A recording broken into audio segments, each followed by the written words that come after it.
ఉన్నాడా లేడా అందుకు ఇదే నిదర్శనం. కుల మతాలకు అతీతంగా పూజించే దేవుడు సాయిబాబా. భారతదేశంలో ప్రతి ఊరు ప్రతి వాడలోనూ ఒక సాయిబాబా గుడి ఉంటుంది. అలాంటి మహత్తరమైన మహిమ కలిగిన సాయిబాబా గుడి తనకల్లు మండల కేంద్రంలో ఉంది. ఇది ఎందుకు తెలియజేస్తున్నామంటే దేవుడు లేడు అనే మూర్ఖులకు మూఢనమ్మకస్తులకు ఒక ఉదాహరణ. తనకల్లు మండల కేంద్రంలో ఆదివారం తెల్లవారుజామున ఉరుములు మెరుపులతో భారీ వర్షం కురిసింది.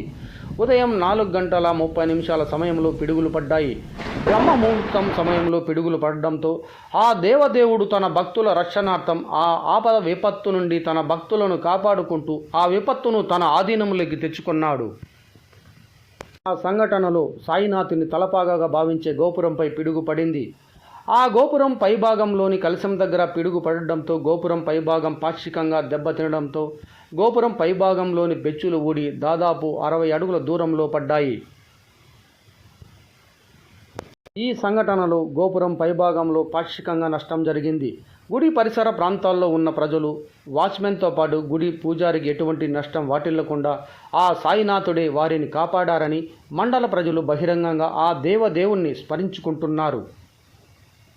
జరిగిన సంఘటనపై ఆలయ ధర్మకర్తలు G9 న్యూస్ ఛానల్తో మాట్లాడుతూ, సాయిబాబు గుడి నేను ట్రెజరర్గా పనిచేస్తున్నాను. ఇట్లా ఆలయ ధర్మకర్త మెయింటెనెన్స్ అంతా నేనే చేస్తున్నాను. మా వాచ్మెన్ ఇట్లా రాత్రి పిడుగుపడింది అని చెప్పి నా తెల్లవారు 4 గంటలకు పిడుగుపడింది తప్ప 6 గంటలకు ఫోన్ చేశాడు. ఇక్కడికి వచ్చి చూసేసరికి అంతా మొత్తం క్రాక్ కొట్టింది. ఏమంటే మాకు ఆలయ స్థపతి ఇంతకు ముందే ఇట్లా ఎఫెక్ట్ ఉండకూడదు అని కింది నుంచి భూమి నుంచి అర్తి ఇచ్చాడు. ఆ అర్తు వల్లనే సాయిబాబు గుడి కార్యక్రమాలు ఎలాంటి ఇబ్బంది లేకుండా ఆ దేవుడే మమ్మల్ని కాపాడినట్టు. లేదంటే మొత్తం ఫోల్ పడి చుట్టుపక్కల వాళ్ళు కూడా చాలా ఇబ్బంది పడేవాళ్ళు. దానివల్ల మాకు ఎలాంటి నష్టం లేదు.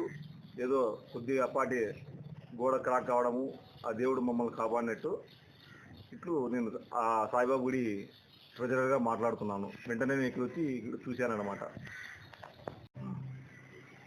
నేను వాచ్మెన్ ఇక్కడ సాయిబాబు గుడిలో 4 గంటలకు లేచినాను. 4 గంటలకు వర్షం మొదలు పెట్టింది. 4:30 పిడికి పడింది.